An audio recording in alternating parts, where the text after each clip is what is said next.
Foi. Olá, começamos aqui o nosso primeiro podcast da matéria de Estatística Aplicada 1. Meu nome é Arthur Zenóbio. Meu nome é Bruno Vanzan.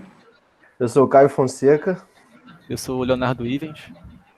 E eu sou o Pedro Sabac. E hoje estaremos entrevistando a Natália Ruffier, né? Natália Isso. Tá bom. Eu vou ter uma pergunta já destinada para você, então. Começar perguntando um pouquinho. Pode falar um pouquinho sobre você, o que você quiser, assim, sua idade, formação, onde você trabalha, trajetória profissional. Sua trajetória como um todo, de onde você surgiu, onde é que você foi parar. Tá bom, tranquilo, pessoal. Então, me chamo Natália Ruffier, eu tenho 22 anos, sou graduanda, né? Estou no último período de publicidade na UFRJ, mesma instituição aí de vocês. E, bom, eu atuo como executiva de contas da Nielsen, não sei se vocês conhecem essa empresa, mas é a maior empresa do mundo de inteligência de mercado. Então, aí a gente tem bastante interface com o trabalho estatístico e de data insights, enfim. E falando sobre mim, eu antes era estagiária, né, na mesma empresa e trabalho com varejo, então tenho uma noção bem ampla de bens de consumo de giro rápido e de varejo brasileiro. Anteriormente eu trabalhava na Nissan, então sei alguma coisa aí também do mercado automobilístico. E anteriormente a isso eu trabalhava numa consultoria de mercado financeiro. Então vamos dizer aí que eu já rodei algumas áreas, mas realmente a de dados é a que eu prefiro. Ótimo. Então, você falou que você trabalhou em vários lugares, né? Na Nissan, você é graduanda em certo? E agora Isso. Elsen. E você tem algum objetivo, assim, para sua carreira relacionado ao lugar que você trabalha, alguma coisa que você pensa, assim, já está estipulado há bastante tempo, ou você está formando ainda alguma coisa? Tem alguma coisa sobre isso? Um objetivo? Até pouco tempo o objetivo era ser contratada, né? Então, uma vez que ele foi, vamos dizer assim, cumprido, meu objetivo é trazer para os próximos passos, né? Tipo, continuar sendo responsável pelo atendimento dos clientes. Anteriormente, como estagiário, eu não podia estar na linha de frente, agora eu sou responsável por todo o servicing que a gente tem pelos clientes, então manter isso, de fato, conquistar mais clientes, que no momento eu só tenho 5. Só não, né? Tá muito bom, mas eu quero almejar mais clientes, talvez, sei lá, vislumbrar uma nova área, porque eu trabalho só com varejo, sei lá, talvez começar a ir para a indústria também. Acho que são pontos de interesse. Você falou que foi contratado agora, não entendi muito bem qual é a sua área, qual é o seu cargo específico. Né? Eu sou executiva de contas, júnior. É como se fosse um analista júnior. Entendi. Natália, deixa eu te perguntar, assim, eu queria saber como é que você acha, né, nessa posição que você está atual, você falou de conseguir mais clientes, não é? Como é que você acha que os dados, usando análise de dados, estatísticas, podem te ajudar, assim, para você conseguir esses objetivos no seu cargo atual? Então, vou explicar um pouquinho do que eu faço, que eu acho que vai ser mais fácil vocês compreenderem o porquê dessa motivação. O que a gente faz, em resumo, é avaliar uma base bruta de dados e a gente entrega insights para esses varejistas, que geralmente são pessoas que não têm muita familiaridade com esse tipo de análise, que não têm muita, vamos dizer assim, noção acerca da fatia que eles ocupam no mercado, né? E que, enfim, trabalham aí com um sortimento de aproximadamente 500 categorias em loja. Então, a gente está falando aí de um cara que vende tanto um açougue dentro de loja quanto, sei lá, água sanitária. Então, quando a gente faz uma análise mais minuciosa acerca do sortimento, acerca da performance dos caras, acerca das indústrias que estão nele atreladas, a gente dá um poderio, vamos dizer, comercial a essas pessoas. E isso se reflete, claro, no nosso crescimento pessoal também dentro da companhia. Então, acho que a análise de dados é primordial para você vir a conquistar o seu cliente, né, para você vir a agregar valor no negócio deles e por conseguir entregar uma solução assertiva para, enfim, aumentar a lucratividade do cara. Acho que é esse o papel da análise de dados nesse sentido e da análise estatística, obviamente, uma vez que requer uma amostra, né, requer um universo. E através disso, através da, sei lá, afinando esse instrumento, você consegue naturalmente subir na companhia. Entendi. E aí, nessa análise de estatística que você falou, de contas, como que você desenvolveu o seu conhecimento sobre isso? Foi dentro da empresa? Fez alguma coisa por fora?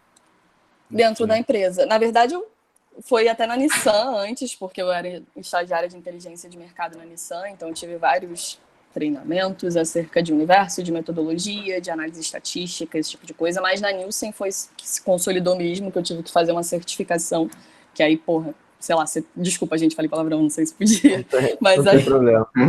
mas aí, sei lá, foram 77... Um minuto, É de gente. boa, de boa. Não, pedi uma. Isso. Aham. Desculpa. Então, não, aí eu tive que fazer uma certificação na Nielsen, porque na verdade todo profissional Nielsen tem que passar por uma certificação para ir para frente, né? Então, por exemplo, para você virar júnior, você tem que ser graduando, você tem que efetuar aí o processo bronze, que a gente chama internamente, que são aí 77 horas de treinamento, faz uma caralhada de certificação, apresenta para a diretoria, blá, blá, blá, blá. Então, foi nisso que eu aprendi, de fato, a lidar com dado. Não foi na faculdade, até porque eu faço publicidade, né? Nada com nada. E então foi graças a esse treinamento que em company, né, que eu consegui adquirir um certo know-how acerca dessa área. Entendi. Legal. Você falou que fez o curso nas empresas que você trabalhou, né? Não sei se realmente você não deve ver nada de estatística na faculdade, né? Não. Absolutamente nada.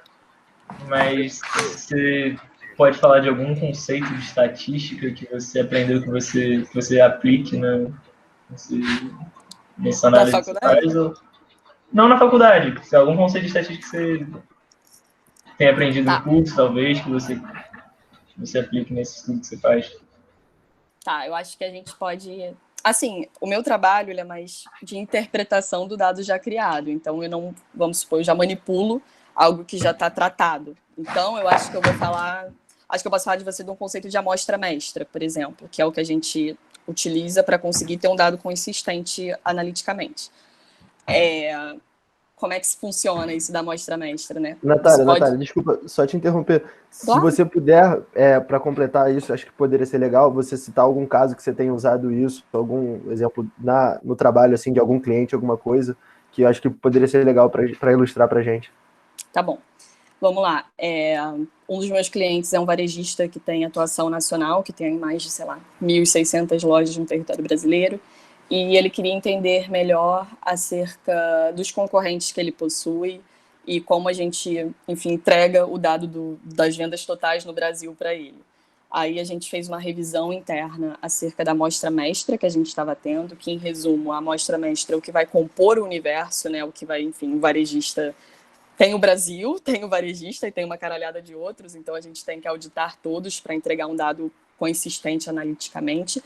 E com isso a gente fez uma revisão da amostra mestra, que se deu basicamente por um estudo mesmo acerca do Brasil, acerca de qual o número de estabelecimentos médio que a gente tem dentro do território nacional. A gente entendeu quanto a gente precisaria para estar aí representando 80%, o que a gente não conseguisse chegar, o quanto a gente deveria estimar para conseguir representar o Brasil de fato. E no final, enfim, a gente fez essa revisão, a gente também injetou novos colaboradores, então a gente percebeu, a gente só está com 70% do território nacional, vamos fazer um trabalho de colaboração, de atrair novos varejistas para a gente conseguir chegar aí no 95%, no 90%.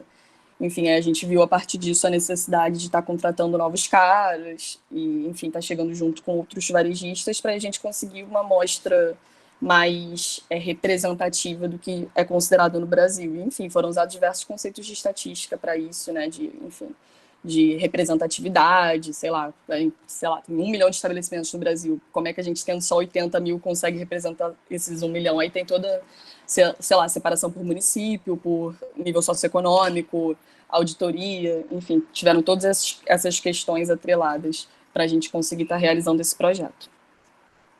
Tudo um trabalho de intervalo de confiança, né? Isso, exato. A gente vê nas eleições. Exato, exatamente isso.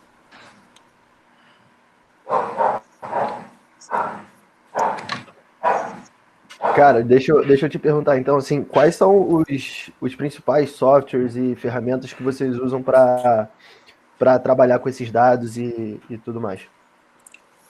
Atualmente a gente tem software próprio, né, que é o Nielsen Answers, então a nossa área de operações imputa todos os dados ali presentes naquele software pessoal Nielsen, né? Mas a gente também usa bastante Power BI, que na verdade é muito mais para visualização de dados do que para tratamento. Então, acho que o Power BI vem a ser bem representativo nesse sentido. Ah, entendi. E sobre os dados que vocês usam para fazer as análises, como vocês, sabe dizer como vocês geram esses dados? Se é feito algum tipo de amostragem, né? Tipo, algum critério para escolha? Depende da metodologia, porque, enfim, tem metodologias diferentes na Nielsen. A metodologia, sei lá, se você quer ver o Rio de Janeiro, não vai ser a mesma de todo o Brasil. Então, acho que um exemplo. Não sei se eu estou respondendo a sua pergunta, tá? Se eu não tiver, você me interrompe. Não, tá ok. Mas, por exemplo, numa metodologia, vamos dizer, Scantrack, que é uma das mais famosas da Nielsen, que é uma metodologia basicamente era censitária, né, há um tempo atrás. O que a gente faz? Vamos supor, Rio de Janeiro, a gente pega os varejistas aqui presentes, a gente amontoa isso numa base de dados, os caras enviam para a gente diariamente os dados de venda bruta deles, a gente harmoniza isso numa base de dados e já entrega. Então, é uma metodologia censitária. Caso a gente precisasse de uma projeção, por exemplo, sei lá, o Brasil todo, não tem como a gente contratar todos os varejistas. Então, caso a gente precisasse de uma projeção, aí teria que entrar a amostra mestra, esses análises de IBGE também, para a gente conseguir representar o Brasil de fato. Eu respondi a sua pergunta ou eu só enrolei? Respondeu sim. Perfeito.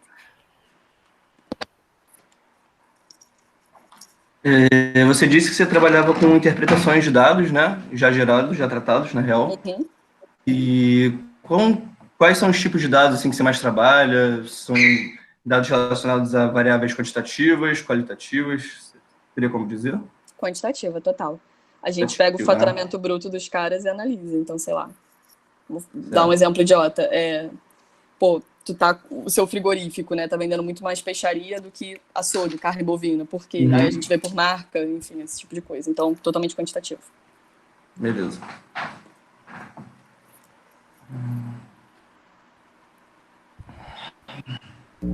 Nessas distribuições que... pode falar, Fio. Diga aí. Tá. Acho que nesse sentido, assim, quando você está analisando esses dados, então você provavelmente faz algumas correlações, né, em relação a outros... enfim, você vai analisar um varejista, você vai correlacionar esses dados com outros dados que você tem de outros varejistas também, né? Quais são os tipos de métodos que você utiliza? Você utiliza algum tipo de teste de hipótese, algum tipo de regressão? Como é que funciona? Sim, a gente tem alguns... eu imagino que você esteja falando tipo de índice, né? Isso. Tá, no que tange a FACT, tá. Sim, deixando claro, tipo, tem um varejista, então vamos supor, um varejista X, e você tem o universo. Eu não posso expor de modo algum o varejista Y, por exemplo, porque tem um termo de confidencialidade. Então, eu só posso mostrar para ele um amontoado de varejistas e não um específico. Mas, vamos lá.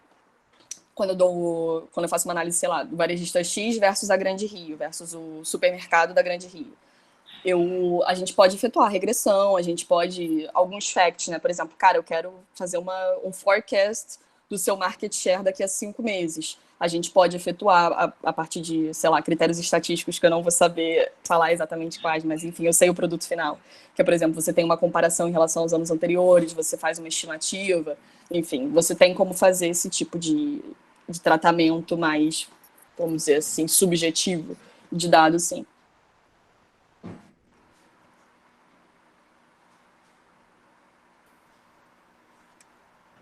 Bom, você falou que assina um termo de confidencialidade com seus clientes, né? Uhum. Mas, ainda assim, se você quiser se sentir confortável, talvez não citando algum nome, mas falar alguma história interessante que você teve, algum dado que te deixou abismada, alguma coisa interessante que você já tenha visto nessas análises que você fez. Algum insight, assim, maneiro, curioso com esses dados que tenham te ajudado bastante no trabalho. Se tiver alguma coisa que você queira apresentar também pra gente, fica à vontade.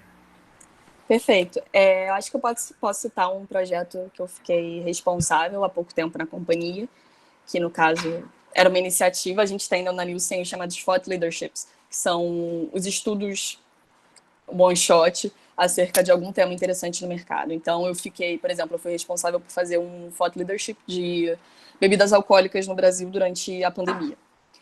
E, bom, foi bem interessante, porque eu me juntei com a indústria, né? Então, eu me juntei com Heineken e Jack Daniels, com os atendimentos dessas indústrias, e a gente fez um estudo bem interessante acerca de como está o consumo de alcoólicos, principalmente destilados, durante o momento no qual as pessoas estão mais no lar, né? E, bom, a gente conseguiu agregar algumas metodologias qualitativas também, então a gente rodou estudo aí em 11 países, falando um pouquinho dos hábitos de consumo que os consumidores estão vindo a ter com a bebida etílica, né, dentro do lar. Então a gente percebeu, por exemplo, que muita gente estava tomando uísque enquanto assistia a TV dentro de casa, pós-trabalho, home office. Então foi bem legal a gente conseguir efetuar esse estudo.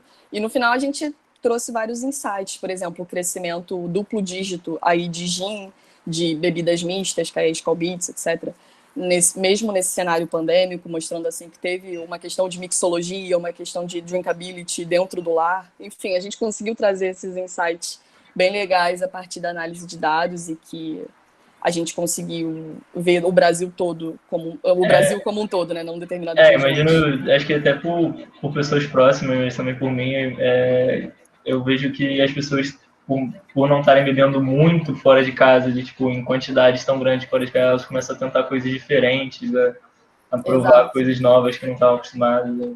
Achei interessante, sabe? Foi um insight, a experimentação também se tornou latente. Isso explica até o crescimento, sei lá, de água tônica, de gin, em detrimento das marcas mais mainstream do mercado, né? Que a gente bebia em massa antigamente.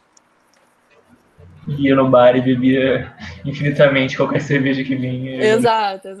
Agora em casa você torna-se mais premium esse consumo. Certo, eu achei irado. Bom, acho que tem alguma pergunta alguém mais aí? Não, eu tenho. Eu fugi um pouco do seu cargo atual, né? Você falou muito da Nielsen e tudo mais. Eu acho que o que você faz hoje, que vocês fazem lá na empresa, é totalmente voltado para essa análise de dados.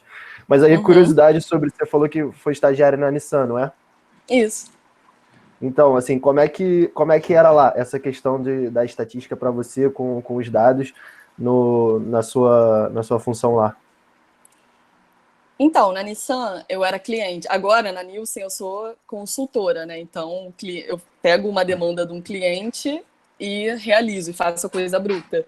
Na Nissan, a diferença é que já vinha basicamente pronto, que a gente já tinha contratado um instituto de pesquisa para efetuar, né, o que a Nielsen faz, por exemplo.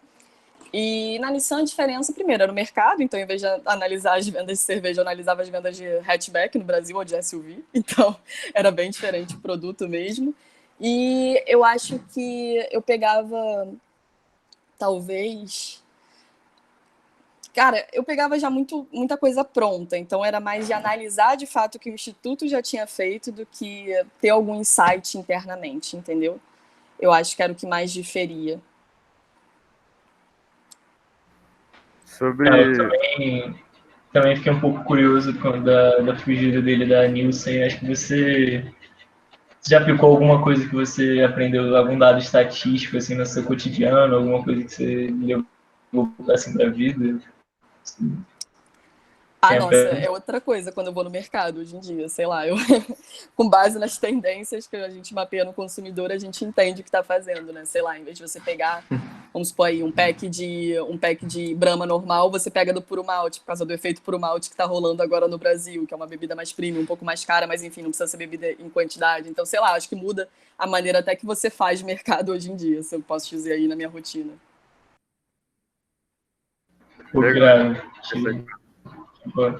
Em relação a esses dados gerados, assim, esses clientes varejistas, tem algum caso, tipo, de algum resultado que você tenha trazido, por exemplo, algum movimento novo que você trouxe para o seu cliente gerar mais vendas, alguma coisa concreta que alterou as vendas dele? Tem alguma coisa que você possa citar nesse sentido?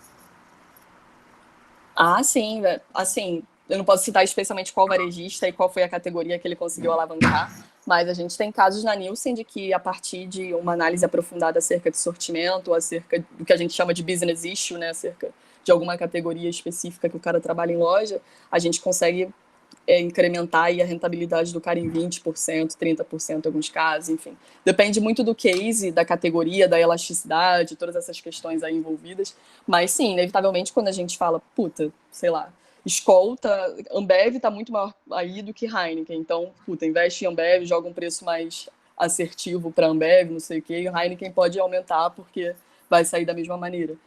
você consegue dar umas soluções bem legais para os caras. Então, eu não posso citar exatamente o que aconteceu, mas já aconteceu com vários clientes, e principalmente com datas comemorativas. Desculpa, recebi uma ligação, mas já aconteceu com vários clientes, especialmente em datas comemorativas, sei lá, analisando o Ano Novo, analisando o Natal, o que sai, o que não sai, enfim, eu já consegui ter esses retornos aí, principalmente em datas sazonais do ano. Sim, é legal ver a geração de valor que traz isso, né? É, bem legal, gosto muito. Bom, eu acho que se alguém tiver mais algum comentário, alguma dúvida... Só uma última pergunta, Natália, mais curiosidade agora com relação à formação, você falou que faz publicidade e tudo. Você acha que algum estudo do tipo, é claro que a faculdade de publicidade não vai botar a matéria de estatística na coisa, mas você acha que alguma coisa voltada para isso poderia ajudar dentro do seu curso? Sem dúvida, nossa, eu sinto muita falta até para a parte de planejamento publicitário, acho que é primordial você entender bases estatísticas, enfim. Pesquisa de a gente tem, na verdade. Pode falar. Pesquisa de mercado. Porque eu perguntei para um curso bem, eu achei que publicidade fosse alguma matéria de estatística. Porque estatística normalmente é a matéria que a galera de humanas reclama de ter na faculdade, né? Porque ela é muito aplicada em muito campo, assim, de estudos, né? É muito útil, assim, para muito estudo. Então, eu imaginei que publicidade pudesse ter alguma matéria de estatística, né? Exato, até tem, eu falei até errado, a gente tem pesquisa de mercado 1 e 2, que horror, é porque eu já estou no último período, eu esqueço o que eu dei no segundo e no terceiro. Mas a gente tem sim pesquisa de mercado, e foi inclusive nessa disciplina que eu comecei a gostar, então que horror, desculpa, a UFRJ tem sim, mas não ocupa tanto na grade quanto deveria, tá? Da mesma forma, então ainda vem uma crítica para a ECO, porque não tem tanto quanto deveria ter, e é eletiva ainda por cima, então não é todo mundo que tem, então pronto. Mas é isso, eu sinto falta sim de uma coisa mais estatística e mais exata, vamos dizer assim. Imagino que a galera também não deu muita atenção, né? Porque muita gente deve ser muito humana e não deve saber, não deve ter muita dificuldade. Até dá, porque a galera vai mais para marketing. Apesar de ser publicidade, todo mundo ali, grande parte ali trabalha em marketing. Então até dá atenção, mas sei lá, faz muito mais por fora do que de fato na graduação. Bom, show, ficou claro. Encerrar a presença demais, sim. Tomar o tempo do seu sábado pra gente. Relaxa. Bastante insight. Obrigada, aí pra gente. gente. Alguém quiser falar mais alguma coisa? Não, só agradecer também. Obrigado, Natália, pela participação aí. Foi show. E que bom, gente. Muito obrigado mesmo. Espero que eu tenha ajudado vocês aí um pouco. Muitíssimo obrigado. Se Bastante. fazer algum comentário, fica à vontade também. É isso, obrigada mesmo. Obrigada pela oportunidade aí. Qualquer coisa, vocês têm meu número. Show, gente. Eu vou interromper a gravação aqui então, tá? Valeu, gente. Beleza. Tchau.